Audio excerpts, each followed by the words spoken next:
SN Patel college Chhota Udepur ખાતે જિલ્લા પંચાયતના પ્રમુખ મલકાબેન પટેલના અધ્યક્ષસ્થાને જિલ્લા કક્ષાનો ગરીબ કલ્યાણ મેળો યોજાયો।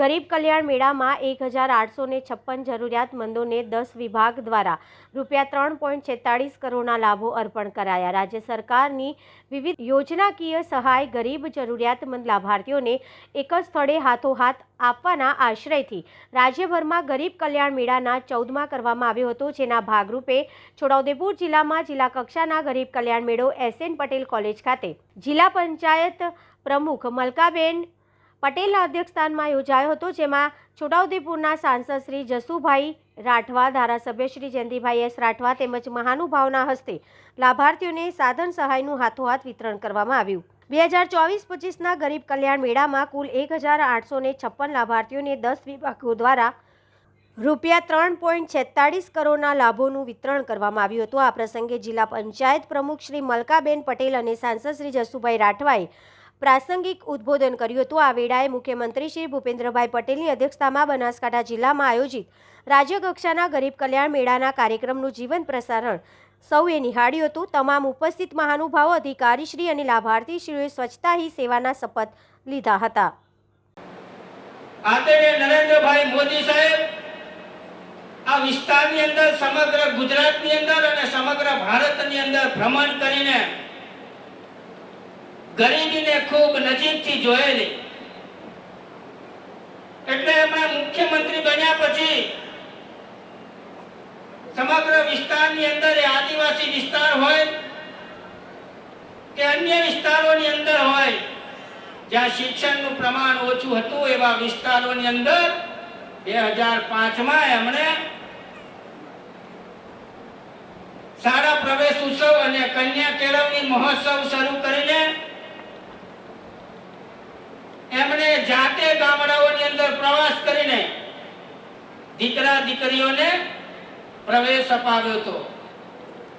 આ પ્રવાસ દરમિયાન મલાજાના એક દીકરા, જેમણે એમણે આંગળી પકડીને શાળાની અંદર પ્રવેશ અપાવ્યો હતો, એવા દીકરો આજે ડોક્ટર બનીને આ જનતાની સેવા કરી રહ્યો છે। આ સફળ ગાથાની વાત કરીએ।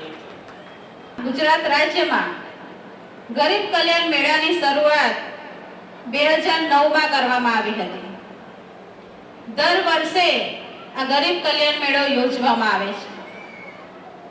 2024-25માં ગરીબ કલ્યાણ મેળાની શરૂઆત થતા મેળાની પહેલા લગભગ 21,079 લાભાર્થીઓને 14 વિભાગો દ્વારા, જુદા જુદા લાભાર્થીઓને જુદા જુદા વિભાગો દ્વારા લગભગ 39,80,283 રૂપિયાનો લાભ આપી દીધો છે। અને આજે આ ગરીબ કલ્યાણ મેળામાં 1856 જેટલા લાભાર્થીઓ આજે લાભ લેવાના છે અને એમાં પણ 3,46,59,034 ના લાભ આપવાના છે। આ તમામ લાભાર્થીઓને ખૂબ ખૂબ શુભેચ્છાઓ પાઠવું છું કે આપ તમને જે કીટ આપવામાં આવે એ કીટ દ્વારા તમે તમારું જીવન ધોરણ ઊંચું લાવી શકો, તમારા પરિવારનું ગુજરાન ખૂબ સારી રીતે ચલાવી શકો। ખેતી વિષયક પણ કીટો આપવાની છે, તો તમામ ખેડૂતોને પણ શુભેચ્છાઓ પાઠવીએ છીએ કે આપ ખેતીમાં પણ ખૂબ આગળ વધો, ઉત્તરોત્તર પ્રગતિ કરો, ખૂબ સારો પાક મેળવો। તાળીઓ અને સર્વે મહાનુભાવોના હસ્તે આ દીકરી કીટ મેળવશે। હું વિનંતી કરું છું કે મંચ પર આવીને માનનીય મહેમાનશ્રીઓના હસ્તે મેળવશે। તાળીઓનો ગડગડાટ પ્લીઝ।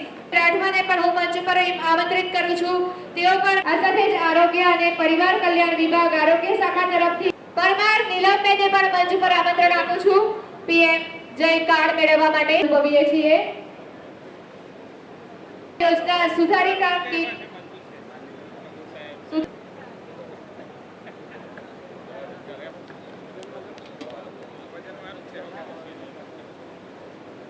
વધાવીએ છીએ। હું શપથ લઉં છું કે શપથ કે દર અઠવાડિયે નો સંકલ્પ ચરિતાર્થ કરીશ. ચરિતાર્થ હું સૌથી પહેલા હું સૌથી પહેલા રસ્તાની શરૂઆત કરી આપણે જ નથી, ગંદકી કરતા નથી અમે ગામે ગામ અને ગામે ગામ અને શેરીએ શેરીએ જે શપથ હું આજે જે શપથ છોટાઉદેપુર એસએન કોલેજ ગ્રાઉન્ડ ખાતે જિલ્લા કક્ષાનો ગરીબ કલ્યાણ મેળાનું આયોજન કરવામાં આવેલું છે. આજના આ 14મા તબક્કાના ગરીબ કલ્યાણ મેળાની અંદર લગભગ આજે 1856 જેટલા લાભાર્થીઓને 3 કરોડથી પણ વધારે રકમનો લાભ આપવામાં આવ્યો છે. તમામ લાભાર્થીઓને ખૂબ ખૂબ શુભેચ્છાઓ પાઠવું છું કે આ ગરીબ કલ્યાણ મેળા અંતર્ગત જે લાભાર્થીઓને લાભ આપવામાં આવેલો છે, ગરીબ કલ્યાણ મેળા પહેલાં પણ ઘણા બધા લાભાર્થીઓને લાભ આપવામાં આવેલો છે. એ તમામ લાભાર્થીઓ આ ગરીબ કલ્યાણ યોજના હેઠળ તમામ લાભાર્થીઓ ખૂબ આગળ વધે, પોતાનું જીવન ધોરણ ખૂબ ઊંચું લાવે અને પોતાના પરિવારનું ગુજરાન ખૂબ સારી રીતે ચલાવે.